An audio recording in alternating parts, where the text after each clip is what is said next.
Hello everyone, welcome back to my blogging channel wonder Anu blogs. তো দেখতে পাচ্ছেন আমি আজ অনেক দিন পর ভিডিও আপলোড করছি, প্রায় 2 মাস পর, কারণ মিডিলে শরীরটা একদম ভালো ছিল না। তো যাই হোক, শরীরটা এখন যখন সুস্থ হয়ে গেছে তো ভাবলাম একটা ব্লগ ছাড়ি। তো ব্লগটাই প্রথমে শুরু করছি আজকে একটা নতুন ছোট্ট 1 দিনের ট্রিপ দিয়ে। নট 1 দিন, অ্যাকচুয়ালি হাফ ডে। তো আমরা বেরিয়ে পড়েছি মাইসোর থেকে, যে জায়গাটায় যাব সেই জায়গাটার নাম হচ্ছে কি শিবসমুদ্রম। তো এই যে পুরো ক্যাদ মারতে মারতে যাচ্ছি, কারণ একটু হ্যাপি ছিলাম, কারণ অনেক দিন পর গিয়ে বাইরে বেরোচ্ছিলাম। তো যাওয়ার আগে আমরা এখানে পেট্রোল ভরে নিলাম বাইকে, কারণ অনেকটাই দূরের রাস্তা। তো তো মাইসোর থেকে প্রায় শিবসমুদ্রা 70 কিলোমিটারের জার্নি। তো যেতে যেতে এত সুন্দর সুন্দর ভিউ দেখছিলাম, তো ভাবলাম আপনাদের সাথেও শেয়ার করি।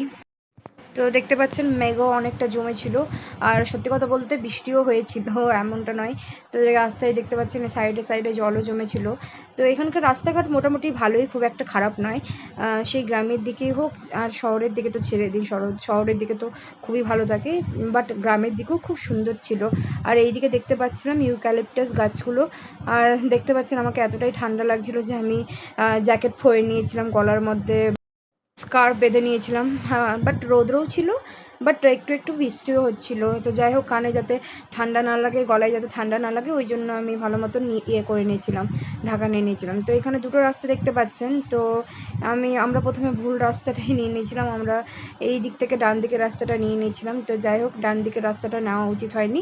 তো সামনে গিয়ে আবার গিয়ে সাইডটা নিয়ে নিয়েছিলাম, কারণ এটা গিয়ে গ্রামের ভেতর দিয়ে। তো গ্রামের ভিতর দিয়ে গেলে অনেকটা টাইম লাগতো, রাস্তাটা প্রচণ্ড খারাপ ছিল। যাই হোক, মেন রাস্তাগুলো ভালো হলেও ভেতরের রাস্তাগুলো খুব একটা ভালো ছিল না। তো আমরা যেহেতু একটু মানে পাহাড়ের মধ্যেই যাচ্ছিলাম, তো আস্তে আস্তে পাহাড় দেখাও শুরু হয়ে গেছিলো। তো দেখতে পাচ্ছেন ওই দূরের পাহাড়টা, আর এখানে একটা স্ট্যাচুও ছিল। তো যাই হোক, এরিয়াটা বেশ ভালো ছিল। তো এখানে কেএসআরটিসির বাসও চলছিল। তো যারা বাস দিয়ে আসতে চাইবেন তারা বাস দিয়েও আসতে পারেন। তো আমরা অনেকটা দূরে ছিলাম পাহাড়টা থেকে, কিন্তু এখন অনেকটা পাহাড়ের গায়ে চলে এসেছি। তো যাই হোক, জায়গাটা খুবই সুন্দর ছিল, মানে ফটোতে অতটা ভালো না দেখালেও রিয়েলে কিন্তু খুবই সুন্দর ছিল।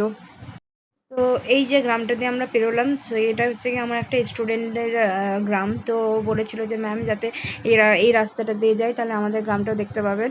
তো যাই হোক, ওর কথা রাখার জন্যই আমরা এই রুটটা নিয়েছিলাম। তো এই যে দূরে দেখতে পাচ্ছেন পাহাড়গুলো, আমরা ওই পাহাড়গুলোতেই যাব। তো সামনেই একটা টোল প্লাজা ছিল। তো টোল প্লাজাতে যাই হোক, আমরা তো সার্ভিস রোডই সাইড কেটে চলে গেলাম। তো প্রত্যেকটা জিনিসই এখানে এতটাই সুন্দর আর এতটাই পরিষ্কার পরিচ্ছন্ন রাস্তাঘাট, মানে আপনারা দেখলে বিশ্বাস করবেন না, খুবই সুন্দর জায়গা ছিল। আর মেঘটাও একদম যেন ঘনিয়ে এসেছে। তো এই যে দেখতে পাচ্ছেন দূর দিকে পাহাড়, আর মিডিলে গিয়ে রাস্তাটা, মানে আমার জাস্ট যখন যাচ্ছিলাম মনে হচ্ছিল কতক্ষণে পৌঁছাবো আর কতক্ষণে পৌঁছাবো। তো যাই হোক, ব্যাপারটা খুবই সুন্দর ছিল, এক্সপিরিয়েন্সটা খুব ভালো ছিল। তো আমরা অলমোস্ট গিয়ে ঢুকে গেছি সেই এরিয়াটাই যেখানে আমরা যাচ্ছি।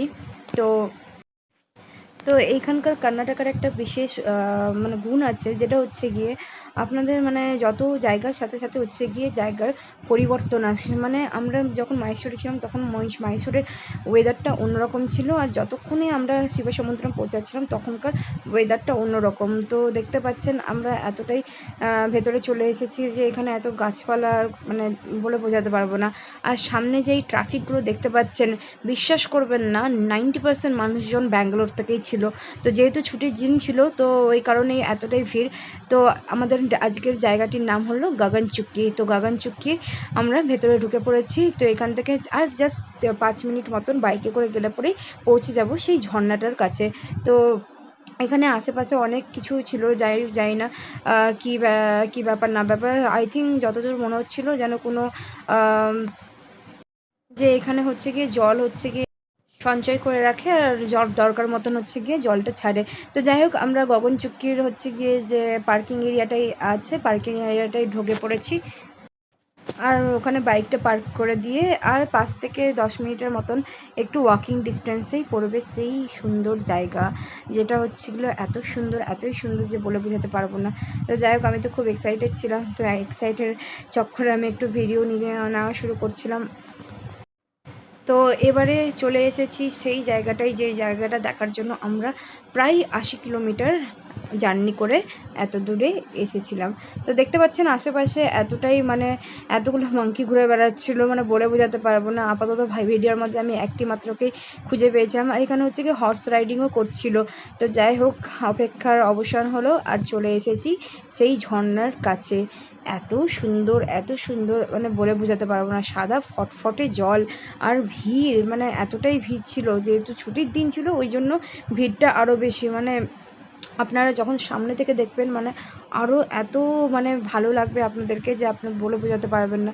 লাইক ভিড় ছিল বলে অতটা হয়তো শান্তি মতন জায়গাটায় বসতে পারিনি, কিন্তু যদি ভিড় না থাকে তাহলে বলে রাখছি আপনাদেরকে, আপনারা ওখানেই থেকে যাবেন আর আপনাদের আসতে ইচ্ছা করবে না।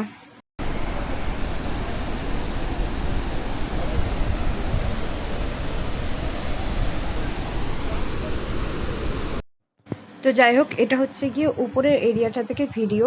তো এবারে আমরা হচ্ছে গিয়ে নিচে নামার জন্য রেডি হচ্ছিলাম। তো নিচে হচ্ছে গিয়ে পুরো সিঁড়ি করা ছিল, তো ওখানে হচ্ছে গিয়ে নামছিলাম। তো যাই হোক, কোনোভাবে ঠেলে একেবারে নিচে এসেছি বলে বোঝাতে পারবো না, এতটাই ভিড় ছিল। আর লিটারালি সবাই হচ্ছে গিয়ে ফটো ভিডিওস বানানোর জন্য রেডি হয়ে বসেছিলাম। তো যাই হোক, সকালে যেহেতু খেয়ে বেরোয়নি, তো এতটাই খিদে পাচ্ছিলো, তো এখানে একটু মশলা পুরি খেয়ে নিলাম। আর সামনেই দেখতে পাচ্ছেন একটা কিউট মাঙ্কি হচ্ছে গিয়ে বসেছিল। তো যাই হোক, যেহেতু খাওয়ার খাচ্ছিলাম ওই জন্যই মাঙ্কিটা বসেছিল। তো এটা ছিল হচ্ছে গিয়ে গগনচুক্কির পুরো ভিডিও। তো এরপরে আমরা যাচ্ছি বারাচুক্কি। তো বারাচুক্কির ভিডিওটি আমি পরের ভিডিওতে দেব। ততক্ষণের জন্য বাই বাই।